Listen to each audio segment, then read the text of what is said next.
the question hasn't been answered yet. How do economies develop? What models work? And what are the hidden secrets for those countries that have managed to go ahead with development? And what can we learn from those of us who are coming behind? Sometimes it seems like a lot of our efforts are futile. We have oftentimes undertaken so many kind of structural reforms as dictated by some of the international banks and the multilaterals and so on. Many of these have not worked. What are the tricks involved?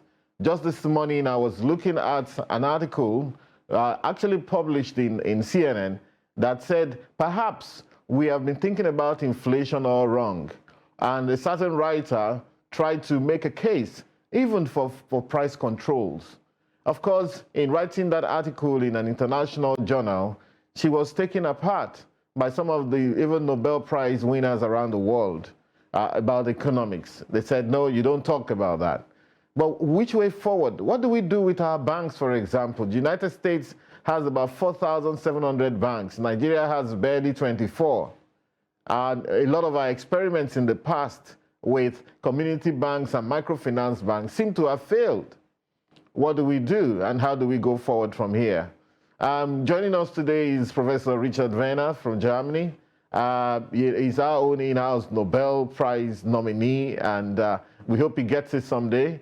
And we're going to be looking at this. Professor Werner is pretty much very difficult to get, but we managed to pin him down this time. Welcome, Richard. Are you there? Can you hear me? Yes, I can. Thanks for having me. Great stuff. So, I mean, the broad question, how do nations develop? How do economies develop? How do we move from where we are? What do we do with our banking sector? What do we do with our payment systems? What do we do with CBDCs, central bank digital currency? Do we need them at all? How do we also dovetail development down to the lowest person down there in the ladder, if you like, you know? So these are the questions I wish to ask. And I was saying earlier that I saw an article that says perhaps a little bit of price control, because the writer was able to trace how a lot of the inflation we're battling with today around the world, especially also here in Africa, where there's little control over these issues, are from a few products where companies were trying to maximize profits, and a lot of price gouging is going on. What are your thoughts on this? Right, so the question is a very important one, and the answer is top secret. Wow. You're not supposed to know. People in particularly developing countries are not supposed to find out how to successfully develop. Because people in the richer countries have an agenda, and they've come to do what's best for them. And although the IMF and the World Bank and the Washington institutions have for many decades said that what they're about is to help developing countries develop, actually the track record has been dismal. There is not a single country that has decisively moved from developing country status to developed country status, within the past half century, except a small number of East Asian countries that have ignored the IMF World Bank strategies and have done what is actually strictly forbidden by the IMF and Washington consensus. So, what we're being told is good is to deregulate, liberalize, privatize, open up a free trade, and just let foreigners come in and attract foreign money. And, these open markets, they will lead to prosperity. Well, there is not a single country in history that has become successful and has become a major economic power based on such policies.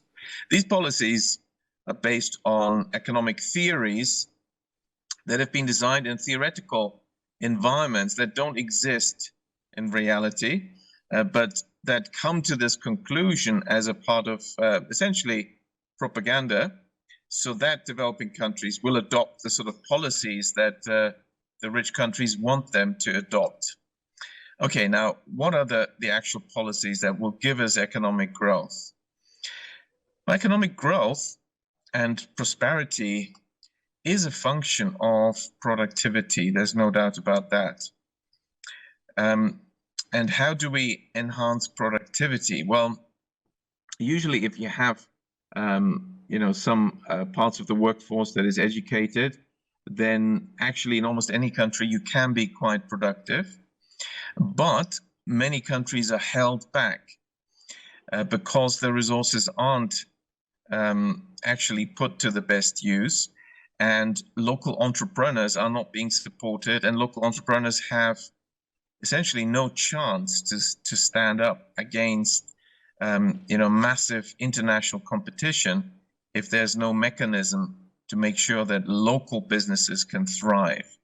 So one needs to build indigenous businesses, and any successful economy actually has had a significant middle class that consists and is really backed by a large number of small firms that thrive, and they create and they add value, and they thrive and grow, and they increase employment.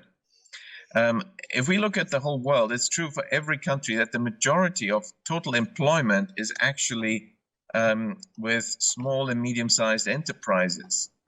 And these small firms are the main employer, but they have a big problem. They don't get funding. If you're an entrepreneur, for whatever you do, you need money. And these small firms don't get funding from big banks. And as a result, whenever you have a concentrated banking system with only a small number of banks, then because big banks, when you have a small number of banks, there tend to be big banks. That means it's a concentrated banking system, and big banks want to lend big money to big firms. Exactly. And that's quite clear. And as a result, the small firms don't get funding, and when the small firms don't get funding, they can't thrive. You did mention something about trade, which has always worried me. To know maybe, can countries like ours succeed via trade? What do we have to sell? We're basically a primary products country, and that's what we've done so far for 63 years since our independence, even before. And we seem to find it incredibly hard to transit to an industrial nation. And yet we keep getting that rhetoric that what we need to do is trade our way out of this problem. I don't think we can. What do you think about this? With international trade is to focus on importing. World Bank and international development advice is so wrong, because they're telling them, oh, you keep doing what you're doing, money comparative advantage, you should focus on exporting this stuff, commodities, and don't worry about anything else. But commodities are at the bottom of the food chain in the world, and therefore and also they're of course quite volatile in terms of prices, and in the value-added pyramid, they're at the bottom, and you get the least share, the smallest share of the entire value, and therefore one gets bad terms, and as a result, your trade balance tends to be actually in deficit over time, because all the finished goods have to be imported, and their prices in relative terms go up over time, while commodities prices over long time periods actually in relative terms are falling against the finished goods. Therefore, developing countries that focus on commodity exports, and that's the majority, they're being squeezed out and they can't really develop. So the solution is to have a proper industrial policy. I mean, start by making sure local entrepreneurs can do good business and survive, and that can be done by having local banks, many local banks. Nigeria doesn't seem to have many banks. No. Every village, every larger village in any case, should have its own local community bank, maybe two of them, two different types competing against each other. And the more banks a country has, the higher its economic growth. And we've seen this in many countries. So this is a very important policy to adopt to strengthen entrepreneurs and entrepreneurship, and make sure that those who have ideas on how to do things more efficiently or more productively, or just offer new goods and new services, that they can do this by getting resources, and they lay claim on resources through the banking system. That's in reality the only way that works, because small firms can't get funding through other markets, that we know that, and so it's really up to banks. So you need a good banking system, and a good banking system is one consisting of many, many small banks, and new banks need to be created in Nigeria. Many community banks should be created, hundreds of them. Networks, of course, following very professional banking principles. Yeah. But they should be decentralized, locally headquartered, accountable to the local communities. That can be done. I'm a director of a company called Local First Community Interest Company, which does that. It sets up community banks and gets bank authorizations from the regulators for those banks. Okay. And the idea is, with that, you can ensure entrepreneurs have money. Now, if you combine that with some sort of government, small amount of government industrial policy, where you identify particular sectors that seem to be higher value added and could be encouraged, and also then you have a bit of a trade policy that makes sure that domestic industries are not hurt too much by international trade. Right. Then together, that's already good enough to be successful and develop the country. Because at the same time, you want to invest in education and have a good education system and reward people that are working in education and offer education as much for free as possible. With these ingredients, you can develop, but this is not what the Washington consensus institutions are recommending. And often there's a lot of pressure on countries not to adopt such policies, but these are the policies that lead to economic success. We had tried the banking model some time back, but they all kind of failed. What do we have to do? Maybe by prudential guidelines and stuff, and to get those local banks, if we had them, back again. We've tried with community banks in the 90s. We tried with microfinancing. I don't think the way forward is microfinancing per se, but it depends on what you mean by microfinancing. And I also need to let you know that when we talk about our small and medium nano-sized companies here, basically what we're saying is that they're so small compared with the rest of the world. The kind of things that small enterprises can do in Germany, for example, they dare not. It's big companies that can try to do it here. They can't even play on the export market, and they don't add value whatsoever. However, we do have a new government that has come in on the plank of, look, we're going to encourage value addition to this primary products that we sell and so on. We're going to encourage clusters of this value addition all over the country, depending on where the agricultural products are or the solid minerals are. We're going to ensure we try to add some value. So is it possible for us to kind of focus our banks, the local banks, if they would come back, on adding value and providing credit to those clusters? Is it not going to be some sort of arm twisting? Can we do that successfully? Yes, of course. Now, the incentive structure has to be designed properly in the banking system to make sure that the banks perform well, and they also have no non-performing loans. And they serve the community, and that can be done. But sometimes they're not set up in the right way to do this, and then you get a problem. And often also, because banking is very attractive and is actually quite profitable, often smaller banks get taken over by the big banks. Yeah. And that can also be avoided by having the right structure where for example, local stakeholder banks, community banks, cooperative banks, or local savings banks that can't be taken over, and that will then ensure a better incentive structure and longevity. So that's an important issue, to make sure the design of the banking system and each bank is properly done, so you avoid problems.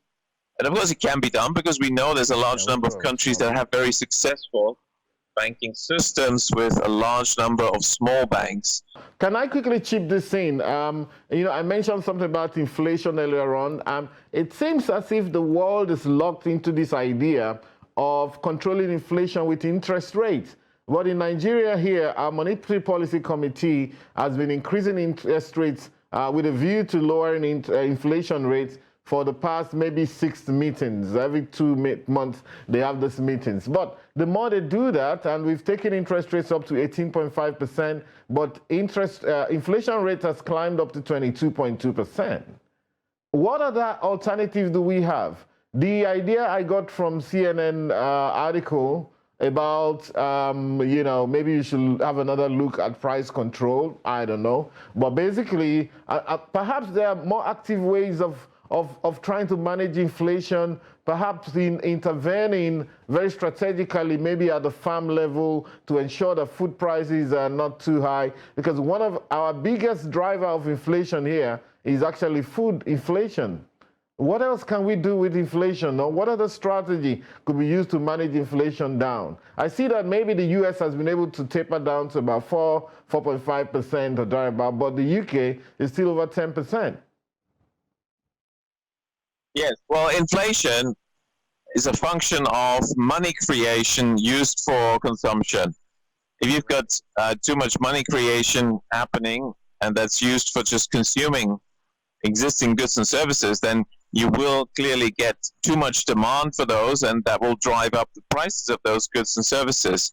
That's what happened in essentially Europe and North America, because in March 2020, the Federal Reserve spearheaded a program that many other central banks, they were coordinating, were also copying, which was to create a sort of a period of, roughly 1 year of high inflation.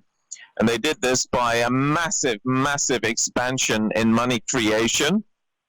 And so that's, as I want at the time, that fed through to inflation 18 months later. There's a time lag. And so we had this inflation until the end of 2022. And that's now coming down. But the cause is very clear. It's massive money creation.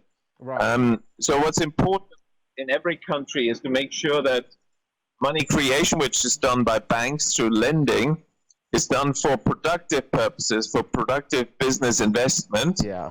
And then you will not get inflation. So the advice for any country would be just to look at the banking system and see what they're giving out loans for. And essentially, as long as bank credit is given for productive business investment, you will not get inflation. And usually when there is inflation, it's because there was money creation, bank credit for consumption or for asset purchases. And that needs to be restricted. That can be done through standard central bank regulation, right, guidance of bank credit policies. And you don't need interest rates to change for that, actually. So interest rates are not very useful tool for monetary policy, and empirically they're actually lagging economic growth quite clearly. So they're not really a forward-looking tool. A better tool is to watch and make sure you control the quantity of bank credit. Fantastic. We're going to take a short break here, Richard, for just a few seconds. We'll be right back with you.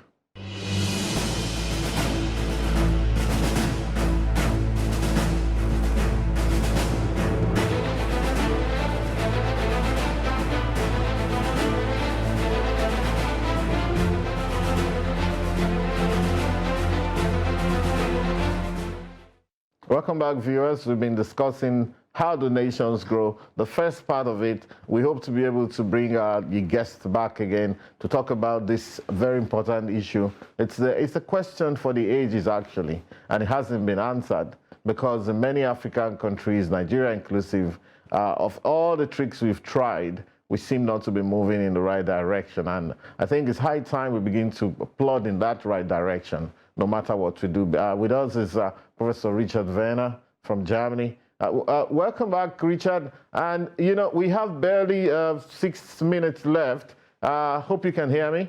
But we have barely 6 minutes left. Yes, I can. Yep. I want you to help us with a few more tricks in terms of what makes nations develop. We have the model of Japan, where you lived for a while, you know, and we have the German model, we have the American model as well. And in Africa, there hasn't been so many, but I think economies like Morocco seems to be moving ahead a little bit.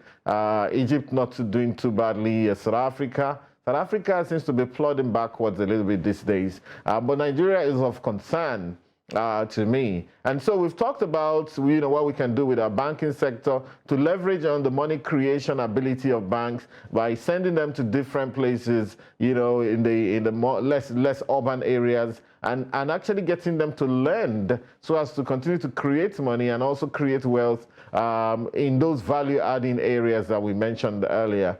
We also mentioned the issue of inflation, how to get real with inflation management, and not to just sit around and tinker with interest rates, which seem not to be working for us as a country as we speak. You know, so we have a few of them in the bag. What other things do you think we should be doing? I wanted to think for us as a developing nation with all sorts of problems. What should we be doing to actually get, you know, to begin to get something close to double-digit growth? Because that's what we need now. And indeed, the new government that has come in did promise something close to that. That look, you know, from where we're coming from, we need to be targeting, at least targeting some sort of double-digit growth. I mean, at inflation at 22%, you know, population growth at about 2.6%, we need to be growing a lot faster than the 2.5 we're recording. What do you think, sir?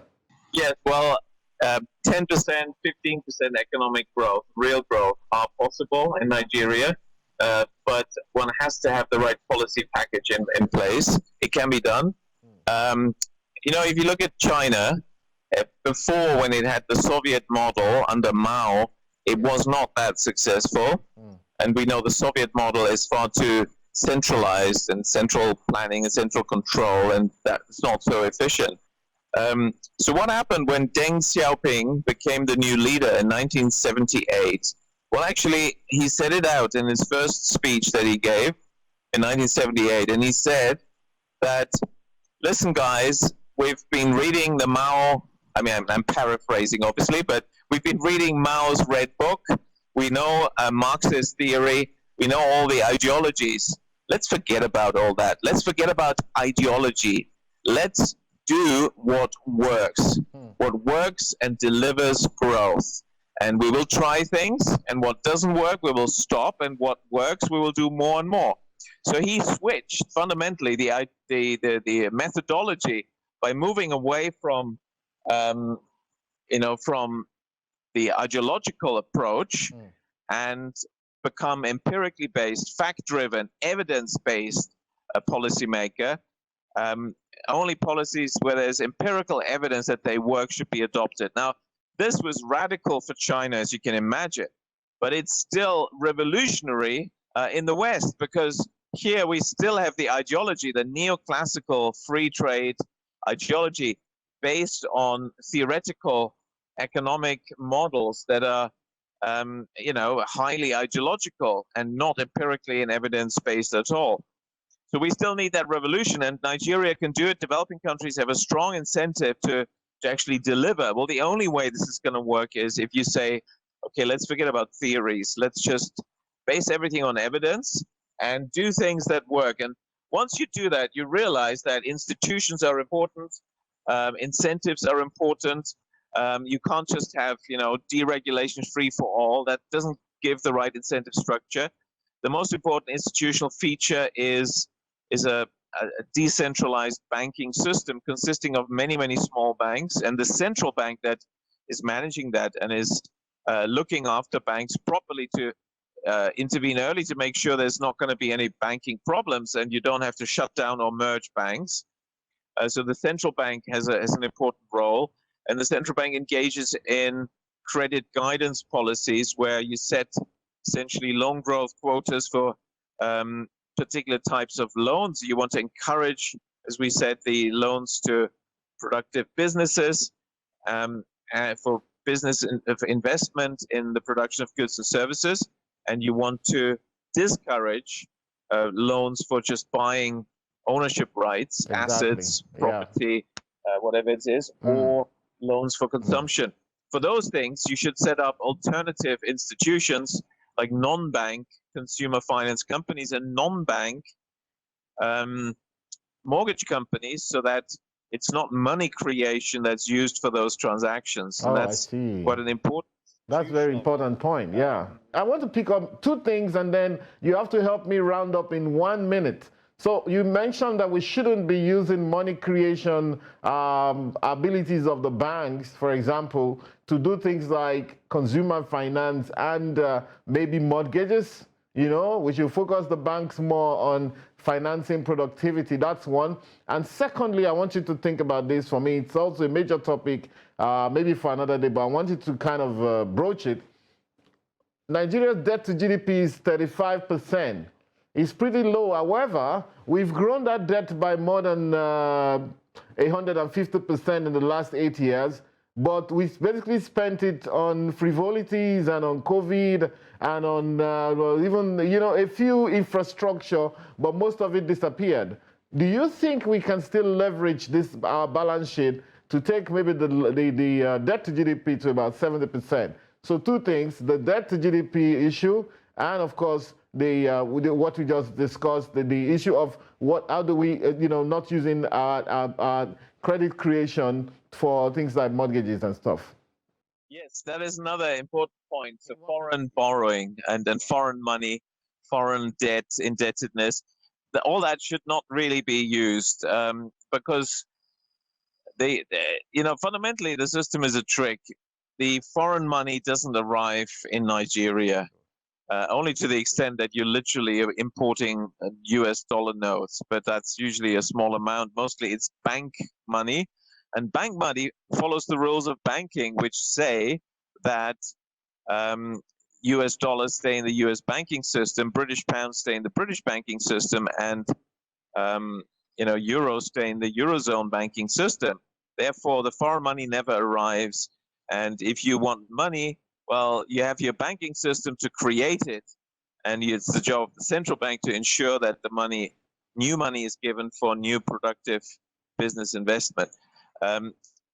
So I would say one should make sure that for whatever reason there's borrowing from abroad, that this is stopped and substitutes are found. And these substitutes, you know, if it's really technology you want, foreign ideas, you know, get them in a different way, not by saying, okay, foreign companies, foreign FDI is coming in and they give us technology. Well, they don't really. I mean, they look after themselves. Yeah. And I've shown empirically that foreign direct investment does not increase economic growth. There's no evidence for that. And it's not surprising because the money doesn't come in, and the ideas actually usually well-kept corporate secrets. Absolutely. It's been great talking to you, Richard. Thanks for coming on the show. I know it's really tough pinning you down, but I'm really grateful that you acceded to our request this time. Thank you very much, Richard.